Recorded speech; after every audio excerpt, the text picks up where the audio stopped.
Class 10 subject science unit 14 इन्भर्टिब्रेट्स यानी कि ढाड नभएका जनावरहरू। आज क्लास 10 को युनिट 14 मा फेरि पनि स्वागत छ। आज हामी ढाड नभएका जनावरहरू जहाँ हामीले रेशम किरा र मौरीको बारेमा पढ्नुपर्छ। यिनीहरूको बनावट, यिनीहरूको कार्यशैली हैन, यिनीहरू बीचको प्रकारहरू, यिनीहरूको जीवन चक्रको बारेमा र यिनीहरू कतिको उपयोगी हुन्, कतिको सामाजिक किरा हुन्, कतिको होइनन्, यी कुराहरूको बारेमा हामीले यस च्याप्टरमा स्टडी गर्नुपर्ने हुन्छ। सुरु गरौँ। अब आजको टपिक्स भित्र हामी ढाड नभएका जनावरहरू जसलाई हामी इन्भर्टिब्रेट भन्छौँ, पछाडि मेरुदण्ड नभएका भनेर बुझिन्छ यिनीहरूलाई। यहाँ मौरी र रेशम किराको बारेमा अब यहाँ पढ्नेछौँ हामी।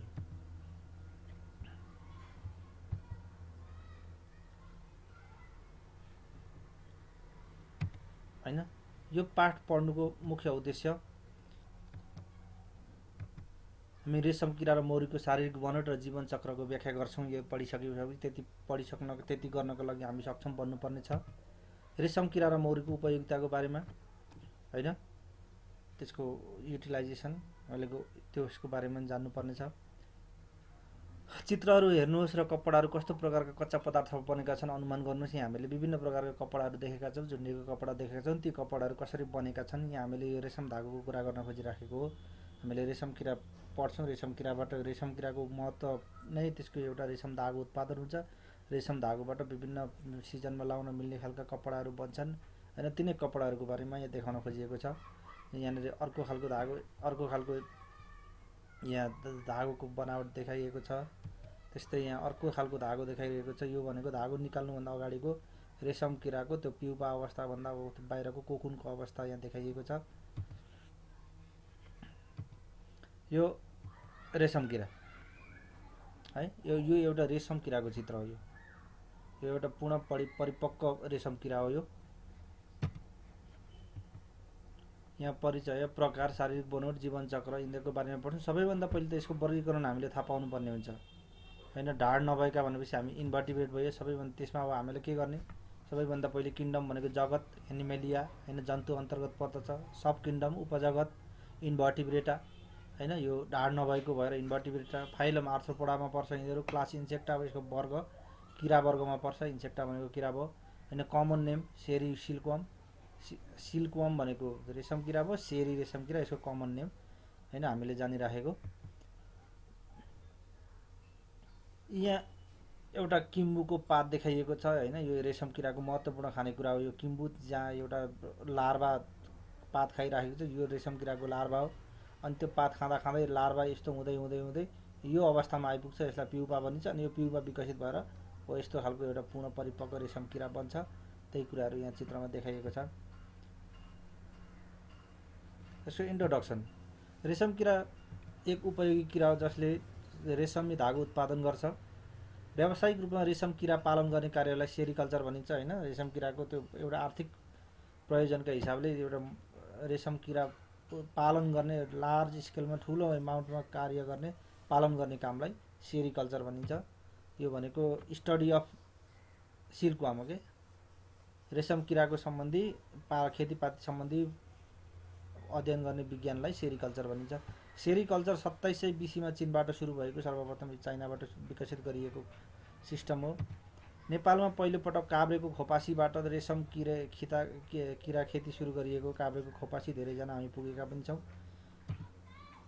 नेपालमा खेती गरिने मुख्य प्रजातिहरू, सेरिकल्चरका मुख्य प्रजातिहरू, एउटा सेरी रेशम किरा, अर्को एरी रेशम किरा। दुई प्रजातिका मुख्य रेशम किरा हामीले नेपालमा खेती गरिन्छ हैन। त्यसमा नि यो सबैभन्दा बढी इम्पोर्टेन्ट सेरी छ हैन, मलबेरी सिल्कवर्म। मलबेरी भनेको किम्बुलाई अङ्ग्रेजीमा मलबेरी भनिन्छ। यसले किम्बु खाने भएको भएर यसलाई मलबेरी भने, मलबेरी सिल्कवर्म भनिएको। जस्तो सेरी रेशम किरा, त्यसले बम्बई मोरी भनेको छ। बम्बई मोरी भनेको यो किम्बुको यो रेशम किराको साइन्टिफिक नेम हो हैन। यो अनि यसले खाने खाना भनेको किम्बुको पात हो हैन, मलबेरी लिभ्स। त्यस्तै अर्को एरी रेशम किरा भन्छ, एरी सिल्कवर्म। यसले अटाकस रिसिनी भनेको यसको साइन्टिफिक नेम हो। यो ख्याल गरिराख्नुपर्छ है, हामीले पढ्नुपर्ने चिज चाहिँ ख्याल गर्नुपर्छ। जस्तो सेरी रेशम किरा बम्बई मोरी भने एरी रेशम किरालाई अटाकस रिसिनी भनिन्छ। यसले अडिरको पात खाएर आफ्नो जीवनयापन गर्छ। यो सेरी रेशम किराको चित्र भयो, यो एरी रेशम किराको चित्र भयो। अब यिनीहरूको फिजिकल स्ट्रक्चर कस्तो हुन्छ, शारीरिक बनोट। यो भाले अलिक सानो हुन्छ, पोथी अलिक ठुलो हुन्छ होइन, यहाँ देखाइएको छ। भालेभन्दा पोथी रेशम किराको शरीर ठुलो हुन्छ। पोथी रेशम किराको टाउको एन्टिना छोटो हुन्छ, यहाँनिर देखाइएको छ। यहाँ अगाडि निस्किएको यो एक जोडा जुङ्गाहरू जस्तो छन्, यिनीहरूलाई एन्टिना भनिन्छ। यो होइन, अलिक पोथीको अलिक छोटो, भालेको अलिक लामो देखिएको छ।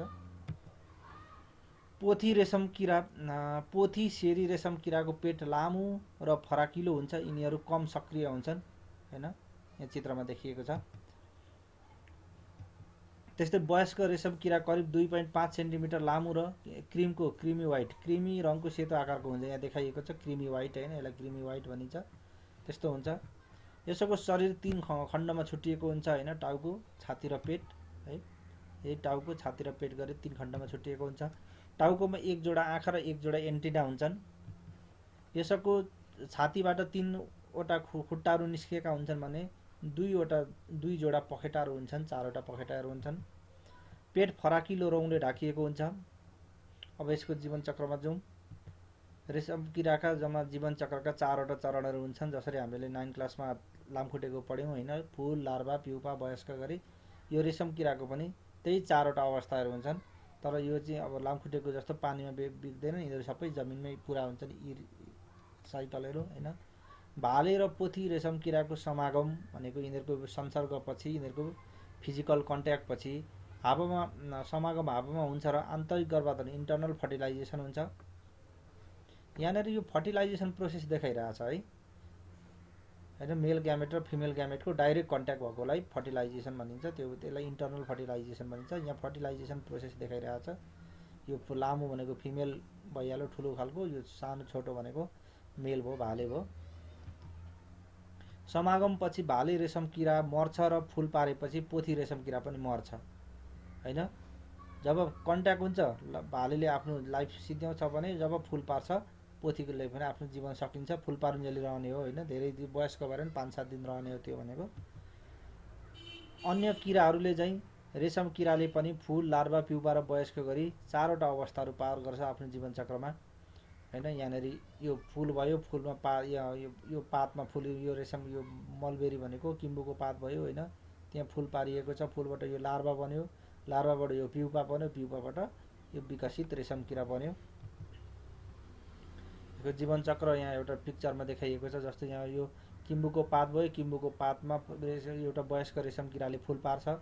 फुल यो करिब यो फुल पारेको 5देखि 10देखि 25 दिनसम्ममा फुलबाट लार्भा निकालिन सक्छ। जम्मा यो रेशम पूर्ण यो 10देखि 25 दिन भनेको यो तापक्रम अनुसार भर पर्छ होइन।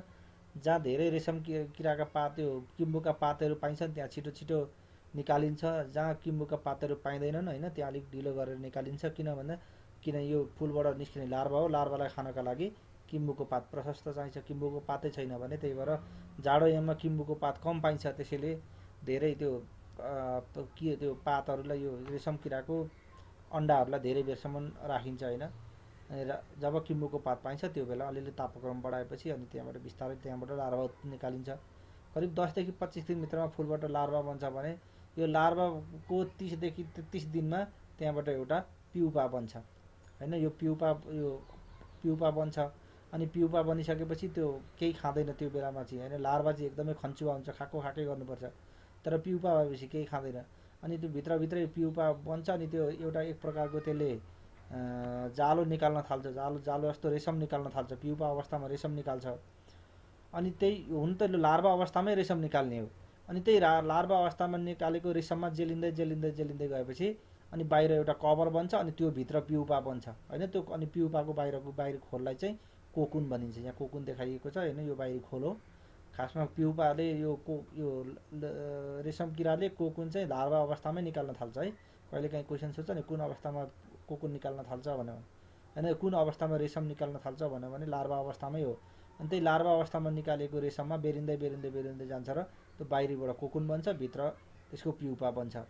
अनि त्यही प्युपा अवस्थाबाट कोकुनबाट धागो निकाल्ने गरिन्छ। त्यसैलाई तातो पानीमा अथवा तातो हावामा राखिदियो भने त्यहाँभित्रको प्युपा मर्छ र त्यो कोकुनबाट करिब एउटा कोकुनबाट 1000 फिट लामोसम्मको रेशम धागो बन्छ र त्यतिकै छोडिदियो भने त्यही प्युपाबाट लाई करिब 10 देखि 20 दिन 10 देखि 14 दिनमा यो वयस्क एउटा रेशम किरा बन्छ। त्यही रेशम किरा भनेको 5 देखि 10 दिन भित्रमा त्यसले फेरि फुल फाल्छ अनि यो प्रोसेस सकिरहन्छ। जम्मा 6 देखि 8 विक लगभग 45 डेजमा यसको जीवन चक्र पुरा हुन्छ यो हैन। 6 देखि 8 विक भनेको छ लगभग 45 दिनमा यसको लाइफ साइकल पुरा हुन्छ। अब यिनीहरुका बारेमा यिनै लार्भा प्युपा का बारेमा अलिअलि पढौँ हामी। फुल यहाँ फुल देखाइएको छ। फिमेल सिल्क मोथ भनेको अब पुतली, त्यसको माउलाई पुतली पनि भनिन्छ हैन। लेकिन यहाँ अन्डा पारिरहेछ यो एउटा वयस्क रेशम पोथी रेशम किरा भयो, त्यसले किम्बुको पातमा उयो फुल पारेको छ। पोथी रेशम किराले किम्बुको पातमा एक पटकमा करिब 300 देखि 400 वटासम्म मसिना फुल पार्छ हैन। प्रत्येक फुल सेतो रङको सानो, धेरै सानो पिनको टाउको पिन हेड जत्रो हुन्छ। चिसो ठाउँमा फुल धेरै दिनसम्म उस्तै रहिरहन्छ, तर बिस्तारै तापक्रम बढाएमा 1 हप्ताभित्रै लार्भा निस्कन्छ हैन। रेशम कारखानामा जाडो समयमा किम्बुको पात पर्याप्त उपलब्ध नहुने हुँदा फुलहरू जम्मा गरी चिसो ठाउँमा राखिन्छ। जब किम्बुको पात प्रशस्त मात्रामा उपलब्ध हुन्छ अनि बिस्तारै 18 डिग्री सेल्सियस देखि 25 डिग्री सेल्सियससम्म तापक्रममा राखिन्छ र त्यहाँबाट लार्भा उत्पादन गरिन्छ र फुलबाट लार्भा निस्कन करिब 10 देखि 12 दिन लाग्छ। अब लार्भा, यो रेशम किराको लार्भाको चित्र भयो हैन। एकदमै खन्चुवा हुन्छ हैन, चञ्चले हुन्छ, एक्टिभ हुन्छ। फुलबाट निस्केको लार्भा सानो 6 सेन्टिमिटर लामो र खैरो रङको हुन्छ। यसको टाउको, छाती र पेट गरी 3 खण्डमा छुटिएको हुन्छ हैन। लार्भाहरू किम्बुको पात खाएर हुर्कन्छन्। यी अति खन्चुवा हुन्छन्। यिनीहरू 25 देखि 32 दिनसम्म किम्बुको पात खाएर बाँच्छन्। लार्भाको शरीर वृद्धि अति छिटो हुन्छ। यिनीहरूले 4 पटकसम्म छाला भनेको काँचुली फेर्छन् र प्रत्येक पटक छाला फेर्दा 20 देखि 24 घण्टासम्म खाना नखाई नचलिकन हलचल नगरिकन बस्छन्। एक पूर्ण विकसित भएको लार्भामा र्याल ग्रन्थि सैलिभरी ग्ल्यान्ड विकास हुन्छ, जसले एक प्रकारको तरल पदार्थ उत्पादन गर्छ जुन हावाको सम्पर्कमा आउनसाथ रेशम धागोमा परिणत हुन्छ र यही रेशम किराले लार्भा अवस्थामा नै रेशम धागो उत्पादन गर्छ। त्यही धागोमा बेरिँदै गई गोलाकार अथवा डम्बरू आकारको प्युपा बन्छ र त्यो प्युपा, यहाँ प्युपा वा कोकुन बन्छ भनेर लेखिएको छ। त्यो प्युपाकै बाहिरबाट बाहिरी खोललाई कोकुन भनिन्छ, भित्र चाहिँ कोकुनको भित्र प्युपा हुन्छ। रेशम किराको लार्भा अवस्था करिब 2 महिनामा पुरा हुन्छ। 1 महिनामा पुरा हुन्छ।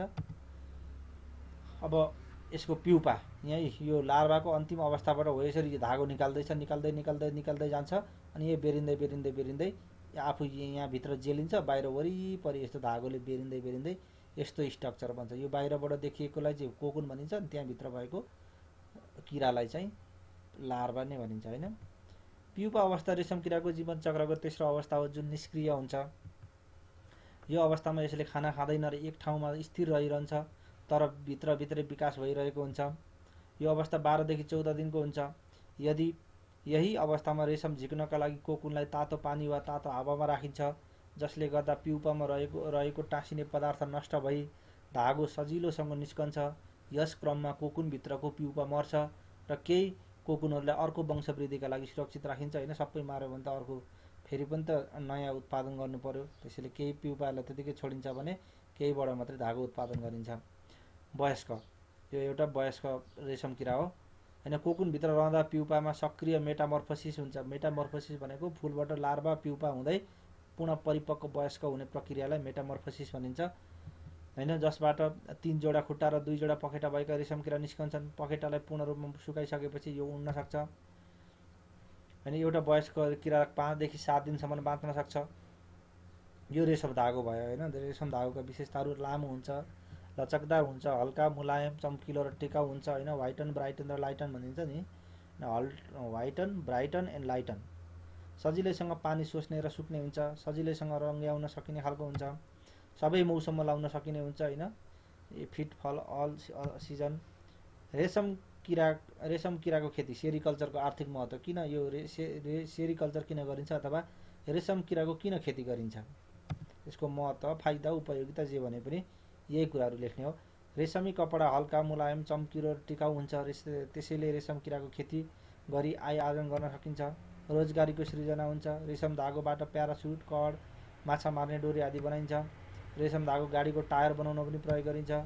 रेशम धागो तारहरूमा इन्सुलेसन गर्नका लागि पनि प्रयोग गरिन्छ। इन्सुलेसन गर्ने भनेको तारहरूलाई बाहिरबाट त्यो करेन्ट नलाग्ने बनाउनका लागि होइन, कुचालक बनाउनको लागि।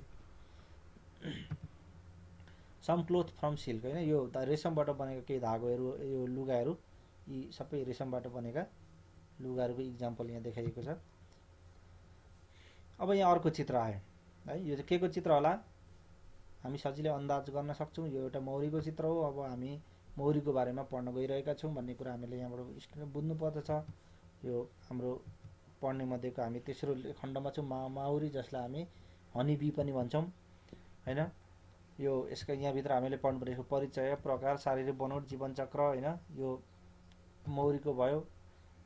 यो सबैभन्दा पहिले अब मौरीको हामीले रेशम किराको वर्गीकरण गरे जस्तै मौरीको पनि वर्गीकरण गर्नुपर्छ। क्लासिफिकेसन एउटै हो, रेशम किरा र मौरीको क्लासिफिकेसन दुइटै जन्तु जगतमा पर्छन्, एनिमेलिया होइन। उपजगतमा दुइटै इन्भर्टिब्रेटमा पर्छन्, ढाड नभएका जीवहरू अन्तर्गत पर्छन्। दुइटैको फाइलम आर्थ्रोपोडा नै हो, यसको पनि फाइलम आर्थ्रोपोडा हो। यो पनि इन्सेक्टा क्लासमै पर्छ, जसलाई हामी किरा वर्ग भन्छौँ। लास्टमा इक्जाम्पल उदाहरण लेख्नुपर्छ। उदाहरण भनेको के हो त, माउरी जस्ताको तस्तै लेख्ने हो। यहाँ मौरीको बारेमा यहाँ मौरीको चित्र देखिया छ, हामीले जानिराखेको मौरीका चित्रहरू यहाँ आइरहेछन्। मौरी ठुलो समूहमा बस्ने एउटा सोसियल क्रिएचर हो होइन, सामाजिक प्राणी हो, सामाजिक किरा हो। यो आर्थ्रोपोडा फाइलममा पर्छ। यसैले पौष्टिक तत्त्वयुक्त मह उत्पादन गर्छ। मौरीले फुलको रस खाने गर्दछ।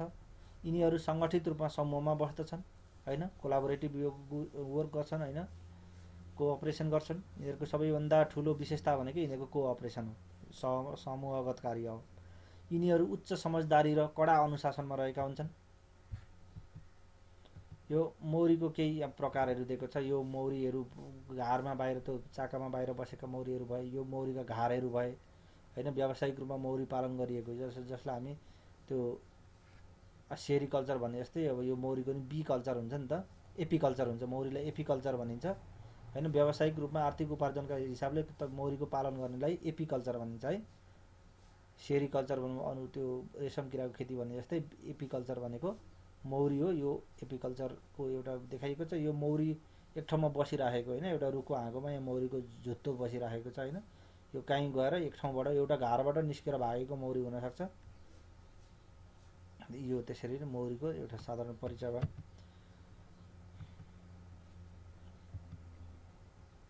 अब एउटा घारमा 3 प्रकारका मौरीहरू हुन्छन् होइन, मौरीका प्रकारहरू, काइन्ड अफ बीज होइन। एउटा कर्मी मौरी हुन्छ, रानी मौरी हुन्छ, भाले मौरी हुन्छ होइन।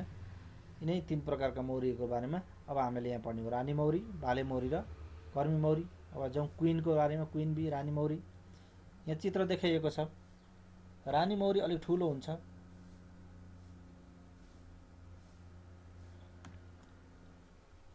रानी मौरी अलिक ठुलो यहाँ चित्र अनुसार पनि देखाइएको छ।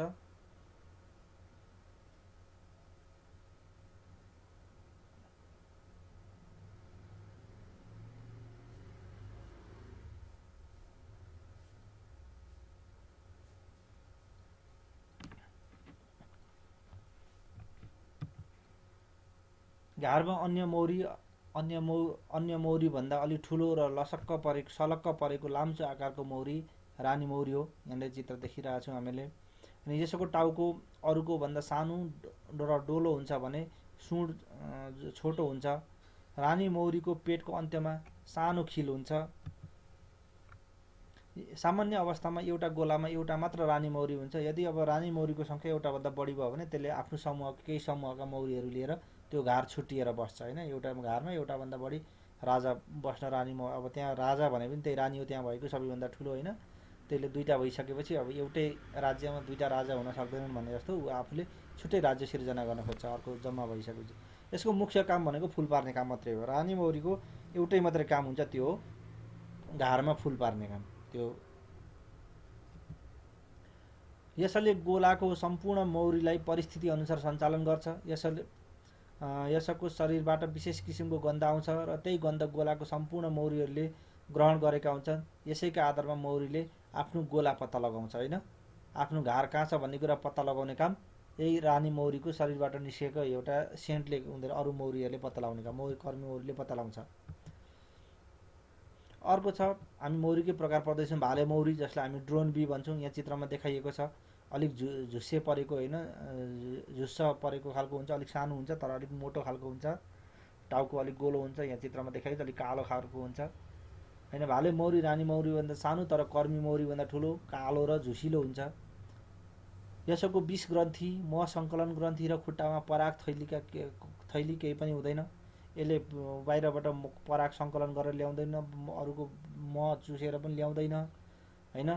यसको एउटै मात्रै काम हो रानी मौरीलाई गर्भवती बनाउने काम मात्रै गर्छ यसको काम भनेको।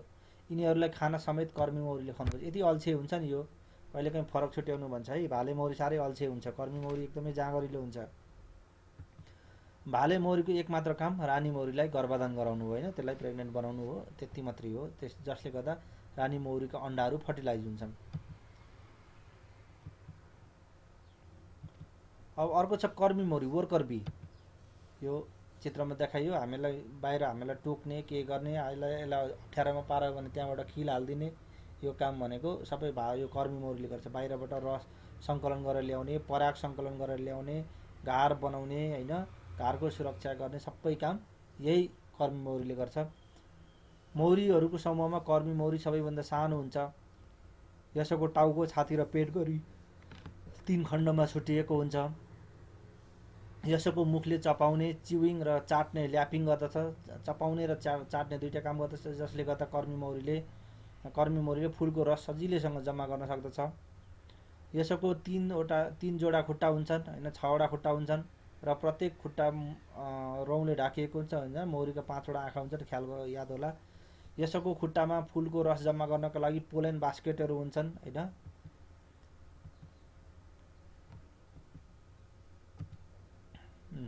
पोलेन बास्केटहरू हुन्छन्। अब जाउँ मौरी, 3 खालका मौरी हुन्छन् होइन, भाले मौरी, कर्मी मौरी र रानी मौरीको बारेमा हामीले चित्रसहित यहाँ वर्णन गऱ्यौँ। अब मौरीको जीवनचक्र होइन, मौरीमा पनि जम्मा चारवटै सर्कल हुन्छ यसको नि जीवनचक्रमा होइन। फुल, लार्भा, प्युपा, वयस्क सबै हुन्छ। तिनीका बारेमा अब यहाँ पढ्ने। मौरीको घरमा मौरीहरूको सङ्ख्या निकै बढेमा रानी मौरीले, ओल्ड क्विन भनेको पुरानो रानी मौरीले थुप्रै कर्मी मौरीहरूलाई मिली नयाँ समूह निर्माण गर्छ। यस्तो अवस्थामा घरमा नयाँ रानी मौरी बन्छ। रानी मौरीको मेटिङ फ्लाइट वा नफ्चल फ्लाइट हुन्छ। यो मेटिङ फ्लाइट वा नफ्चल फ्लाइट भनेको कुरा एउटै हो। यो के हो भने जब यो रानी मौरीले अन्डा पार्छ त्यो अन्डा पार्नुभन्दा अगाडि भालेसँग समागम गर्नको लागि एकछिन यिनीहरू हावामा उड्छन् है।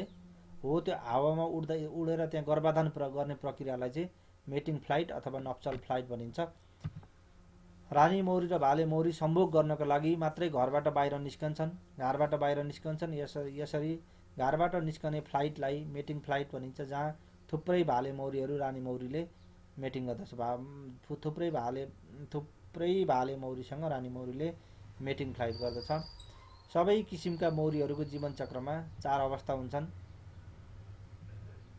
फुल, लार्भा, प्युपा र वयस्क होइन, एक लार्भा, प्युपा, एडल्ट।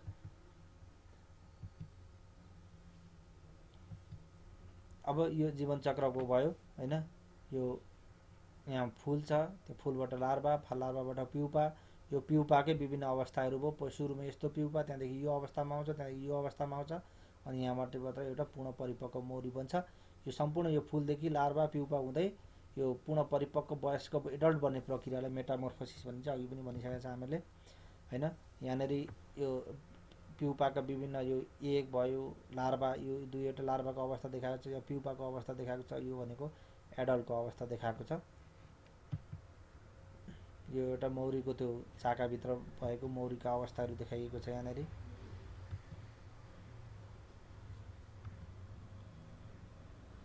फुल, यो मौरीका फुलहरू होइन। रानी मौरीले सामान्य अवस्थामा वयस्क भएर निस्केको 3 देखि 5 दिनमा घर बाहिर हावामा गएर भालेसँग मेटिङ गर्छ, जसलाई नफ्चल फ्लाइट अघिमा हामीले भनिसक्यौँ। त्यसको 2 देखि 3 दिनपछि फुल पार्न थाल्दछ। रानी मौरीले उपयुक्त समय प्रतिदिन 3000 वटासम्म फुल पार्छ। मौरीको जात अनुसार फुलको सङ्ख्या घटबड हुन्छ। मौरीको फुल सेतो रङको लाम्चो आकारको हुन्छ, जुन पहिलो दिन अण्डकोशको पिँधमा ठाडो हुन्छ, दोस्रो दिन ढल्केको हुन्छ र तेस्रो दिनमा ढलेको हुन्छ। रानी मौरीले भाले बनाउन भाले कोषमा र कर्मी बनाउन कर्मी कोषमा र रानी बनाउन रानी कोषमा फुल पर्छ। त्यो घारभित्र यो विभिन्न कोषहरू बनेका हुन्छन्, त्यहाँ त्यो ठाउँहरू बनेका हुन्छन्। एउटा कोठा कोठा कोठा जस्तो यहाँ यस्तो ठाउँ कोठा देखाएको छ, यो भनेको घारमा बनेका त्यो मौरीका कोषहरू भयो। यहाँनिर अन्डा पारेको भित्र देखिन्छ नि। रानी मौरीले यस्तो उसलाई त्यति कुराको सेन्स हुन्छ कि जहाँ त्यहाँ भाले कोषहरू छुट्टै हुन्छ, रानी कोषहरू छुट्टै हुन्छ र कर्मी कोषहरू छुट्टै हुन्छ। अनि भाले कोषमा अन्डा पारिसकेपछि त्यहाँबाट भाले मौरी मात्रै बन्छ। रानी कोषमा अन्डा पार्दा त्यहाँबाट रानी मौरी मात्रै बन्छ भने कर्मी कोषमा अन्डा पार्दाखेरि कर्मी कोष मात्रै हुन्छ। र भाले भनेको कस्तो हो भने त्यसमा हाप्लोइड क्रोमोजोम मात्रै हुन्छ, जहाँ त्यो फर्टिलाइज नभएका अन्डाहरू हुन्छन्। भाले फर्टिलाइज नभएका गर्भाधान नभएका अन्डाबाट भाले मौरी बन्छ भने, अनि गर्भाधान भएका अन्डाबाट चाहिँ यो यता कर्मी मौरी र रानी मौरी बन्छ। त्यही भएर त भाले मौरीमा 16वटा क्रोमोजोम मात्रै हुन्छन् भने यो कर्मी मौरी र पोथी मौरीमा 32वटा क्रोमोजोम हुन्छन्। यो कुरा पनि ख्याल गर्नुपर्छ है। अब फुल अवस्था सबै मौरीमा 3 दिन नै हुन्छ लगभग हैन, 3 दिनको एक टाइम हुन्छ। त्यहाँदेखि लार्भा अवस्था, यो मौरीको लार्भा अवस्था देखाएको छ। यस्तो हामीले धेरै मौरीको चाकाभित्र देखेका छौँ। रानी मौरीको फुल पारेको 3 दिनपछि मौरीको किसिम अनुसार रानी कोषमा 5 देखि 5.5 दिन, कर्मी कोषमा यो रानी कोषमा भनेको करिब 5 देखि 5.5 दिन रानी मौरीको लार्भा रहन्छ। कर्मी कोषमा भनेको कर्मी मौरी करिब 6 दिन रहन्छ भने भाले कोषमा करिब 6 दिनसम्मको अवधिलाई लार्भा भनिन्छ। भनेको 6 दिनमा कर्मी र भाले 6 दिनमा पुरा हुन्छ भने रानी मौरी चाहिँ 5 दिनदेखि 5.5 दिनसम्ममा त्यसको लार्भा अवस्था पुरा हुन्छ। यस अवस्थामा लार्भाले धेरै खान्छ हैन, लार्भा खन्चुवा हुन्छ। रानी र भाले मौरीको लार्भा कर्मी मौरीको भन्दा ठुलो हुन्छ। रानी मौरी र कर्मी मौरी दुवै पोथी हुन्। ख्याल गर्ने, रानी कर्मी मौरी पनि पोथी नै हो हैन। त्यसैले रानी मौरी बनाउने वा कामदार बनाउने भन्ने कुरा लार्भा अवस्थामा खुवाउने खानामा भर पर्छ। दुईटै फर्टिलाइज भएका अन्डाहरू बन्छन् र कुन चाहिँ रानी बन्ने, कुन चाहिँ हुन त उनले रानी कोषमा भएको रानी बन्छ, कर्मी कोषमा भएको कर्मी बन्छ। त्यसमा नि अझ स्पेसल उसले खुवाउने खानामा पनि भर पर्छ हैन। त्यही यो रानी त्यो खाना उसले यस्तो अवस्थामा उनीहरूले खाना खुवाउँछ, त्यो एउटा पोषणयुक्त खानेकुरालाई रोयल जेली भनिन्छ, जसलाई नेपालीमा शाही खुराक पनि भनिन्छ हैन। त्यही शाही खुराक खुवाउने खानामा रानी बन्ने कि कर्मी बन्ने भन्ने कुरा भर पर्छ। अनि कति दिन खुवायो भने रानी बन्ने, कति दिन खुवायो भने कर्मी बन्ने भन्ने कुरा त्यहाँ उनीहरूको अनुशासन, उनीहरूको नियमभित्र रहेको हुन्छ। कर्मी बनाउनका लागि 3 दिनसम्म रोयल जेली खुवाउनुपर्छ। त्यसपछि मधुरोटी, मह र कुटको मिश्रण खुवाउनु पर्दछ।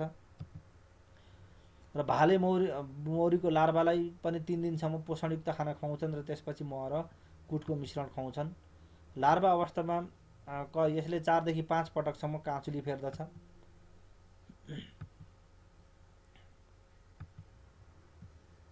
अब प्युपा, यो प्युपा अवस्था भयो। प्युपा अवस्थालाई अचल अवस्था भनिन्छ हैन, प्यासिभ पिरियड भनिन्छ। यस अवस्थामा यिनीहरू खाना नखाई निष्क्रिय रहन्छन्।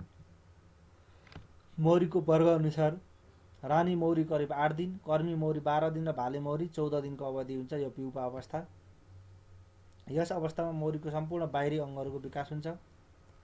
अनि सामान्यतया फुलदेखि वयस्क अवस्थासम्म पुग्नको लागि मौरीको जीवन वर्गलाई रानीलाई 15 देखि 16 दिन लाग्छ, कर्मी मौरीलाई 20 देखि 21 दिन लाग्छ भने भाले मौरीलाई 22 देखि 24 दिनसम्म लाग्न सक्छ हैन। यो समय देखाएको छ। कुन कुन यो ठ्याक्कै यो टेबल याद गर्नुपर्छ।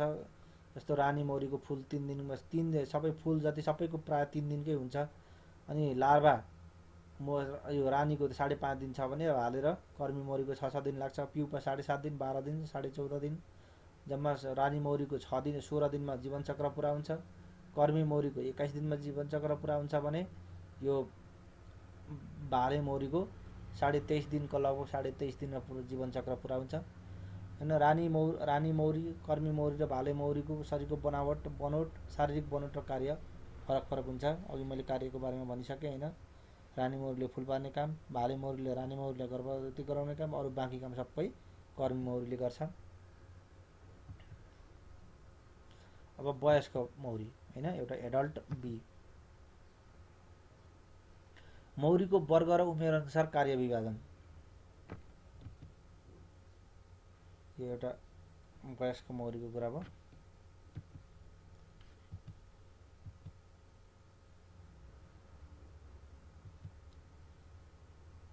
मौरीको उमेर अनुसार वर्ग र उमेर अनुसारको कार्य विभाजन कुन कुन उमेरमा मौरीले के काम गर्छ यो अब भरसक याद गर्नुपर्छ। भाले मौरीको काम त अब उसको वर्ग काम के जम्मा उमेरको जे हुँदैन। जब ऊ वयस्क हुन्छ रानी मौरीलाई गर्भधान गराउने र घारलाई न्यानो पार्ने काम भाले मौरीले गर्छ भने रानी मौरीको काम चाहिँ फुल पार्ने, शरीरबाट विभिन्न किसिमका गन्धहरू निष्कासन गर्ने र गोलाको सञ्चालन र नियन्त्रण गर्ने। अब बाँकी रह्यो कर्मी मौरी होइन, कर्मी मौरीको काम अब पहिलो यो विभिन्न समयमा कुन कुन समयमा के गर्छ भन्ने कुरा यहाँले दिएको छ। करिब 1 देखि 3 दिनसम्म यो उमेरको कर्मी मौरीलाई शिशु मौरी पनि भनिन्छ। यिनीहरू निकै कमजोर हुने हुँदा आफू तङ्ग्रिने, हिँड्न सिक्ने, चाकाहरूमा टाँसिएर अरू फुल लार्वा पिउपालाई न्यानो दिने, आफ्नो वरिपरि छरिएको खाना खाने र अलिअलि कोष सफा गर्ने काम गर्दछन्। 4 देखि 6 दिनसम्म छिप्पिएका लार्वालाई मह र कुट खुवाउँछन् र आफू पनि प्रशस्त मात्रामा खाना खान्छन्। 7 देखि 11 दिनको अवधिमा यो उमेरका कर्मी मौरीको टाउकोमा शिर ग्रन्थीको विकास हुन्छ। शिर ग्रन्थीबाट रोयल जेली उत्पादन हुन्छ। यो रोयल जेली कर्मी मौरीले कम उमेरका लार्वा र रानी मौरीलाई खुवाउँछन् र आफू पनि प्रशस्त मात्रा आहार खान्छन्। 12 देखि 17 दिन यो उमेरका कर्मी मौरीको शिर ग्रन्थी सुक्छ र पहिले खाएको प्रशस्त महले गर्दा पेटका 4 जोर मैन रसाएर मैन उत्पादन गर्छ। त्यही मैनलाई कोतरेर कर्मी मौरीले चाका बनाउँछ हैन। लार्वा र मह कोषहरू बन्द गर्छ। यिनलाई निर्माणिका पनि भनिन्छ। यो निर्माणिका समूह यो 12 देखि 17 दिनको बीचको कर्मी मौरीकोलाई निर्माणिका समूह भनिन्छ है। 18 देखि 20 दिन यो उमेरका कर्मी मौरीको ग्रन्थी सुनिन्छ अनि 20 ग्रन्थी र खिलको विकास हुने हुँदा आफ्नो घारको प्रवेशद्वारमा बसेर घारको सुरक्षा गर्छ। 21 दिनपछि यस अवस्थामा पुगेपछि बल्ल कर्मी मौरी घार बाहिरको काम जस्तै पुष्परस, पराग, चोप आदि पानी आदि सङ्कलन गर्नको लागि खेतबारी वा वन जङ्गलमा चर्न जान्छ। अब मौरीको उपयोगिता होइन, त्यसको उपयोगिता, फाइदा, महत्त्व के छ। मौरीले विशेष पौष्टिक तत्त्वयुक्त मह बनाउँछ जुन मधुमेह तथा अन्य रोगीहरूको लागि अति फाइदाजनक हुन्छ। महबाट विभिन्न प्रकारका क्यान्डी, केक तथा रोटीहरू तयार गरिन्छ। कर्मी मौरीहरूले मोइन वाक्स बनाउँछन् र उक्त मोइन टोयलेटको सामान वा कस्मेटिक सामानहरू बनाउन प्रयोग गरिन्छ। त्यस्तै गरी मोमबत्ती, सेभिङ क्रिम, कोल्ड क्रिम आदि बनाउनका लागि यसैको वाक्स प्रयोग गरिन्छ। मौरीहरूले बिरुवाहरूमा परागसेचन गराउन सहयोग पुर्याउँदछ होइन। एउटा फुललाई अर्को रुखसम्म पुर्याउन तिनीहरूका परागकणहरू फैलाउनका लागि सहयोग गर्दछ। यो यहाँ महको चित्रहरू देखाइएको छ होइन। यो भनेको बी वाक्स मोइनबाट बनेको मोइन, त्यो मौरीबाट बनेको मोइनहरू बी वाक्स भन्छौँ। र यो नै के हो त, हामीले यो च्याप्टरमा पढ्नुपर्ने कुराहरू भए। त्यहाँदेखि पछाडि अब भाइ बहिनीहरूले बाँकी रहेको आफै पढ्ने, यसको एक्सर्साइज गर्ने, अनि त्यहाँदेखि बाँकी रहेका कुराहरू फेरि पनि पढ्ने, अनि त्यहाँदेखि नजानेका कुराहरू यही कमेन्टमा सर मैले यो ठाउँमा बुझिनँ भनेर कमेन्ट गर्ने। युट्युबको भिडियोहरू सबै हेर्ने। अबको हाम्रो निरन्तर क्लासहरू यसरी नै चल्छन्। जबसम्म सहज परिस्थिति हुँदैन यसरी नै म कन्टेन्टहरू राखिदिने काम गर्छु। पढ्ने, नबुझेको कुराहरू त्यहीँ कमेन्ट गर्ने, म त्यसलाई तिमीको जिज्ञासा समाधान गर्दैछु। आजलाई यति नै, धन्यवाद।